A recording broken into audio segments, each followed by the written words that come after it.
education time, Halloween outfit. I'm a boxer. That's because you know what? This is all I had. This is all I could find right now. All my other costumes are in the office. I'm gonna box some sense into you. Okay, so we are gonna talk about the difference in how these contracts can protect and help buyers and sellers, or within the contract, right? There's buyer's market, seller's market. Obviously, the contracts help both parties in different ways. So I'm going to show you how these contracts are helping both parties and how you can use it to your advantage as a buyer or seller. So there's three main focuses when you're using an as-is contract. So let's just say this house right here, doesn't matter, it's a $400,000 house in Riverview. It's on ABC Street. And the buyer makes an offer to the seller, right? Once the offer is accepted, there is an inspection time frame, right? Now you guys already negotiated on that time frame. This is where it helps the buyer and seller. So we're going to talk about inspection first. And remember, this is going to be a finance, and then we're going to talk about the difference of why a lot of people are taking cash over finance in this case scenario. So during the inspection, the buyer has the right to do any inspection they want. The buyer could soulfully back out, right? Now, this is using the as-is contract, which we use like 99% of the time. The reason it is such a huge buyer or such a huge positive for the buyer is that if a buyer makes an offer sight unseen or is rushed to make an offer, which everyone's got to rush to make offers in this market, right? The buyer then makes the offer. They have 5 days to do their inspection. They actually have now 5 days to breathe, to know, okay, I can do my inspections, but now I can drive. I can look at the neighborhood. I can do my due diligence. I can look at the HOA. I can look at the traffic patterns. I can do anything I want. Because I was so rushed to buy this house because 50 million people are trying to buy it. But now that I have it, let me see if I really want this house. So that's a huge upswing for the buyer because they soulfully can back out. But now the reason why the inspection is also great for the seller is you can think of it like this. The seller's got multiple offers on this house, right? And the seller's going to try to get the one with the least amount of inspection days, right? Now, there are investors that always do 10 days. If you look at it like in a sense of days, 10 days is a very long time in this market when it only takes 2 days to sell a house to get information if somebody wants your house or not. So if you get somebody like a buyer that's going to take 5 days, you as a seller can sell the property as is, right?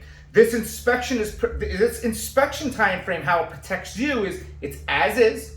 You can do whatever you want. You can come back at me and renegotiate if you want. You can walk away. You can take the house. But you are getting a free inspection out of it, right? So let's say there's an issue with the house. Well, if you don't renegotiate, you can always fix that issue, maybe get more money, right? The seller can now know what's going on with it and propose. I mean, there's so many avenues that the seller can use it to their advantage. You can say, I want to see a copy of that inspection if you want to negotiate with me. So you're getting a free inspection out of it with knowing that you legally do not have to do anything because it's as is. So the inspection protects both buyer and seller. In every market, it's different. In a buyer's market, I'll take 15 days. I'll take 15 days and say, you have to wait it out. In this market, sometimes you only can take 2 or 3 days. So it does protect both parties, just how you use it. And this right here, let me tell you something. I can't tell you how many realtors don't even understand how to use that. They leave it blank 15 days. I'm like, what are you, crazy? Buyers, you're watching this? You put an offer on a property and your agent leaves it blank or does 10, 15 days, see ya, go hire somebody else because they obviously don't know how to use the contracts in your best interest. Finance. Okay, when you're buying a house, finance, certain amount of days to get your finance together, or if something happens, you can legally walk away and get your escrow back. So this is kind of one that kind of irks me as a seller because it's like, so you need to now do all your due diligence, and if something happens or you lose your job and you don't tell me, or you buy something and something happens, oh, I didn't get my finance. So the finance protects the buyer a ton, but this is the problem. Sellers don't realize it, that there's a day, there's like almost like an inspection that says the buyer will get finance approval within, say, 28 days. you are more than welcome, the seller, to say, no. I have all these people that want my property, all these buyers. If you really want this property, you should already have your blank together. You should already know that you can buy this house. You shouldn't have to take an extra 20-something days to figure out are you holding something back? Are you lying? Did you not tell your lender everything? Did you just go out and buy something? No. I'll give you 10 days. I'll give you, X amount of days. Because the problem with these contracts as a seller is you don't want to pull your house off the market and then something has to, a 15-day inspection, you got to put it back on the market. And you pull your house off the market again. And then something happens 20 days later because you give them all this finance problem. You got to put the house back on the market again. And everyone thinks something's going on with the house.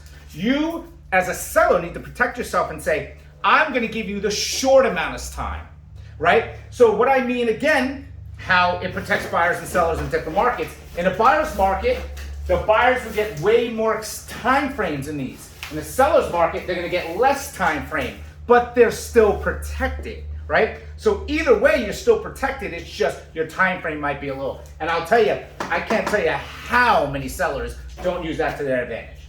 The appraisal. This one's a crazy one right now. If the house doesn't appraise and it comes in low, say, my dog, come here. You want to come here? You want to say hi to everyone? Just hit the camera. I'm trying to do. I can't keep recording these videos. I'm trying to do videos. So if the appraisal comes in low, let's say you're buying the house for $400,000, and the appraisal comes in at $380,000. The seller does not have to sell the property. You can say no, right? I'm not selling it for $380,000. You need to come up with the difference. And the buyer can say, no, I'm not coming up with the difference, right? So you both are protected in the sense of the buyer doesn't have to overpay and the seller doesn't have to take a lower offer. But what we're seeing is before even getting to the appraisal, that the buyers are already stating, I will come up with XY difference. And the seller is already asking for these buyers to come out. So it protects both parties to not overpay, not underpay in a normal circumstance. But in this market, buyers are automatically coming out and saying, I will overpay, which is crazy because you're overpaying. So right when you buy a house, you're already negative equity in that sense, not minus your down payment. You're already overpaying for a house and the market needs to come up just for you to break even. So that's what the appraisal. So why a lot of these people are going after cash now, and these investors, is that the sellers are saying the inspection time frame is longer with an investor, right? They'll take like 10 days, right?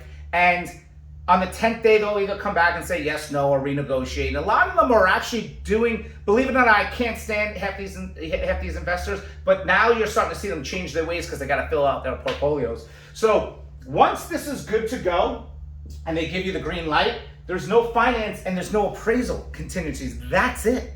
They're good to go. So you might have to wait a little bit longer here, but you're missing out on this. So when you're a buyer and you're going into a house where you have to assume that these investment companies are trying to buy everything out, you have to say, how do I make this and this to compete? And that's the problem. And that's where you're seeing buyers say, all right, I'll give you more money. All right, I'll do this. So it's a tough market right now, but you have to go in. The other day I put a post that says, always make offers, right? Always make offers no matter what. But you always got to also make the best offer you can. And that comes to hiring the right person. I hate to say it, but everyone's a realtor. My dog's a realtor. Sable got a real estate license, and it's just like, but it's like the amount of contract, Marissa can tell you, she'll be like, Karen, we have 50 offers. 40 of them are just not even, they're completely wrong. And this is the importance of knowing this stuff. So if you guys have any questions, anything I can help you with, please let me know. We can go over this in detail. More education to come. I got a little twist on education to come too. Food truck festival, cornhole event. We have so much stuff we're going to be doing. A lot of prizes. And 2022, we're going to be doing an event every single month, giving away a lot of prizes. So follow me for more education and my boxing.